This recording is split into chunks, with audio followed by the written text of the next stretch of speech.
하지만 개인이 알아야 할 중요한 사항들은 분명 존재하지만 현재로서는 그러한 정보들이 당장 우선순위가 아니라는 의미입니다. 결정적으로 지금과 같은 상황에서는 훨씬 더 중요하고 시급한 건 다른 곳에 있다는 점을 다시 한번 분명히 강조하고 싶습니다. 자녀가 있다면 적응하는 방법과 해야 할 일을 배우게 되죠. 자녀는 더 많은 것을 배우게 되지만 정말 알아야 할 중요한 것들은 우선순위가 아니라는 거죠. 즉, 많은 분들이 페사흐를 생각할 때 아무래도 음식에 대한 생각을 많이 하시게 됩니다. 구체적으로 무엇을 요리해야 할까, 어떤 특별한 음식을 준비해야 할까, 누가 이 음식을 먹을까, 또 누가 어디에 앉을까 등을 생각하시죠. 페사흐 세데르 식사는 분명 중요하지만 맛있고 다양한 종류가 있는 것이 좋겠지만 그것만이 페사흐의 최우선 순위는 아닙니다. 페사흐의 우선순위는 음식이 아닙니다. 사실 상당히 다르죠. 페사흐 의식의 핵심은 음식 그 자체가 아니라는 겁니다. 게마라 페사침 오베에 따르면 마짜를 삼킨 경우 의무를 이행한 것으로 간주됩니다. 씹지 않고 그냥 삼켜도 마찬가지입니다. 하지만 마롤, 즉 쓴 나물을 삼키면 의무를 이행하지 못한 것입니다. 왜냐하면 마롤은 씹어서 그 쓴맛을 느껴야 하기 때문입니다.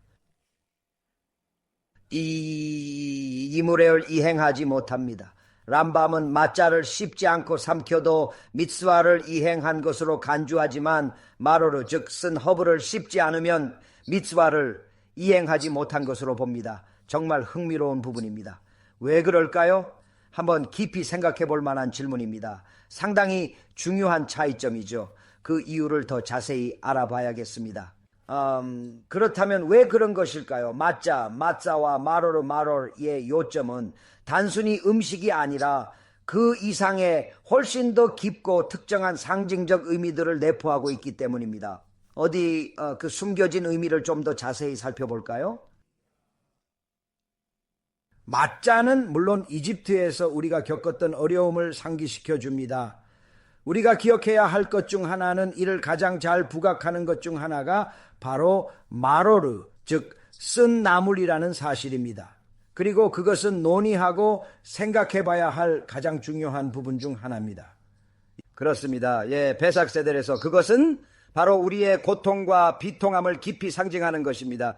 이집트인들이 어린 아기들을 강제로 데려다가 신더블록 대신 쓰게 했다는 그 끔찍한 이야기는 우리가 정말 깊이 생각하고 기억해야 할 중요한 문제입니다. 만약 그들의 부모들이 아시다시피 특정한 양의 벽돌 생산량을 채우지 못하면 그들은 매일 얼마나 많은 아이들을 죽였겠습니까? 오직 악한 페로를 치료하기 위해서 말입니다. 자차님께서 말씀하시기를 파라오는 그의 강신술사들에게 치유되기 위해서는 라고 들었다고 합니다. 그의 온몸에 퍼진 짜라흐의 고통 때문입니다. 참으로 끔찍한 고통이었죠. 파라오가 유대인의 피로 목욕해야 했기에 이집트인들은 매일 유대인 아기 150명을 죽여 그 피를 파라오의 목욕물로 썼고 저녁에도 150명을 더 죽였습니다. 매일 아이들을 도살한 겁니다. 상상할 수 없는 일이죠. 그런데 파라오가 노예를 더 가혹하게 대한 일은 아십니까? 끔찍한 상황이 충분히 힘들지 않았던 것처럼 아시다시피 만약 그들이 특정 양의 돌을 만드는 할당량을 채우지 못하면 이집트인들은 유대인 아이들을 데려다가 신더블록 대신 놓곤 했습니다. 이스라엘 백성을 데려다가 그들의 사기를 꺾기 위해 할 수 있는 모든 것을 다하는 끝없는 고통의 시간이 있었습니다. 남자들에게는 여자들이 할 일을 시키고 여자들에게는 남자들이 할 일을 시켰습니다. 이는 백성들의 사기를 꺾는 일이었으며 무엇보다도 파라오가 진정으로 재건을 원했던 것이 아니었다는 사실이 가장 끔찍한 일이었습니다. 파라오는 이집트의 번영과 큰 보상을 약속했지만 그 약속은 새빨간 거짓말이었고 결국 이스라엘 백성을 철저히 기만하여 잔혹한 노예로 삼았습니다. 그들의 사기를 꺾기 위해 일부러 불안정한 집안을 골라 건축물을 짓게 하여 무너지게 만들고 그들의 희망마저 앗아가며 끝없는 고된 노동만을 강요하여 마지막 희망마저 철저히 짓밟았습니다. 그들에게 끝없이 계속되는 일을 주고자 하셨으니 그들이 무엇을 짓든 결국에는 무너질 것이기 때문입니다. 그는 특히 자신의 백성들이 퀵샌드나 불안정한 기초 혹은 그들이 이 건물을 지으면 반드시 무너질 것이라는 것을 아는 그런 것을 목표로 삼게 하셨습니다. 노예라도 매우 힘든 상황 속에서도 무언가를 성취하는 데서 오는 기쁨을 얻습니다. 비록 고된 노예 생활의 고통 속일지라도 자신이 무언가를 건설했다는 쾌락은 분명히 존재하는 것이죠. 오늘날 사람들은 인터넷 메시지를 보내고 좋아요를 받는 것에서 비슷한 쾌락을 얻습니다. 암이스라엘은 좋아요를 원한 게 아니었습니다. 단지 그들은 오랜 피땀으로 이룬 것이 정말 헛되지 않았는지 무언가를 이루었는지 확인하고 싶었을 뿐입니다. 파라오는 그 작은 기쁨조차 허락하지 않았습니다. 그 고통은 바로 마로르로 상징됩니다. 이스라엘 백성이 이집트에서 보낸 210년 중 126년간은 말로 형언할 수 없는 고통과 노예 생활의 연속이었습니다. 116년 동안 우리는 노예였으며 그 고통은 날이 갈수록 더욱 심해져서 최근 나치에 의해 자행된 홀로코스트조차도 보잘것없이 느껴질 정도로 엄청난 규모의 죽음과 재앙을 겪었습니다. 이집트에서 말입니다. 그리고 그 끔찍한 고통은 마로르로 상징되어야 합니다. 이제 마짜는 반면에 얼마나 빨리 해방되었는지를 상징해야 합니다. 결국 구원이란 일련의 기적 후에 찾아왔으니 하셈께서 우리 모두에게 여러 가지 재앙과 일어났던 모든 기적을 베푸셨습니다. 하지만 이 최종적인 구원은 정말이지 너무나 순식간에 절정에 달하여 암 이스라엘은 그 깊은 의미를 충분히 되새길 시간조차 주어지지 않았습니다. 그들이 빵을 만들었는데 결국 발효되지 않은 빵, 즉 마짜만 남게 되었습니다. 이는 암 이스라엘에게 매우 중요하며 아주 특별한 의미를 지닙니다. 라비 요셉 카로께서는 특별히 마짜를 먹는 사람이 큰 복을 받는다고 말씀하셨습니다.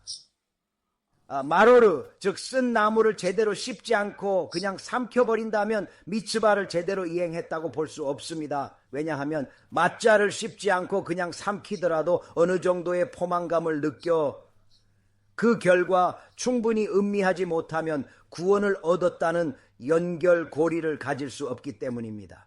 하지만 그 마짜는 평소에 먹는 것과는 다른 특별함이 여전히 있습니다. 한편 쓴 나무를 씹지 않으면 그 쓴맛을 느낄 수 없고 따라서 미츠바히의 핵심적인 부분을 놓치게 되는데 그것은 바로 자기 자신을 마치 지금 이 어려움을 겪고 있는 것처럼 말입니다.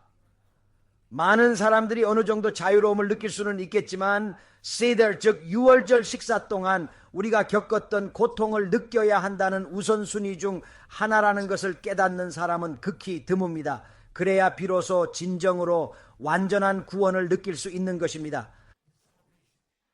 실제로 고통을 겪고 또 구원받은 것처럼 보이도록 과거 이집트에서 겪었던 그 끔찍한 고통을 마치 우리가 직접 겪은 것처럼 더욱 생생하게 느껴지도록 그 고통을 되새기며 깊이 경험해야 합니다. 그리고 기억해야 합니다. 방금 그 끔찍한 고통을 겪으시고 마침내 구원받으셨군요. 이것이 바로 라브 차임 가족분들과 존경받는 디자디킴들께서 아이들에게 당신은 누구세요? 라고 물으며 일종의 연극을 하시는 이유입니다. 그분께서 저는 에레츠 이스라엘로 갑니다 라고 말씀하시자 이제 어디에서 오셨습니까? 하고 묻자 저는 미츠라임에서 왔고 거기서 노예로 아주 힘겹게 살았습니다 라며 이야기를 시작하셨습니다. 고문과 노예 생활, 그 끔찍하고 참혹했던 만행의 시간은 또 얼마나 길었던가. 그 모든 고통과 시련이 지나간 뒤에야 비로소 구원의 빛이 찾아왔습니다. 이 연극은 가능한 한 최대한 생생하고 현실적으로 만들어 단순한 식사 시간을 넘어 우리 내면에 진정한 변화와 깊은 깨달음을 불러일으키는데 그 궁극적인 목적이 있습니다. 식사 시간보다 우리가 왜 함께 있는지 그 깊은 의미를 나누는 것이 더욱 중요합니다. 랍비로서 강조하고 싶은 점은 이 미츠바가 모든 유대인에게 주어진 신성한 의무라는 것입니다. 이는 AM 이스라엘의 모든 구성원이 존엄과 기쁨 속에서 축제를 제대로 기념하도록 보장하기 때문입니다. 김차 디피스차의 중요성은 명절 동안 모두가 진정한 심차, 즉 기쁨을 경험하도록 하는 할라카에 있습니다.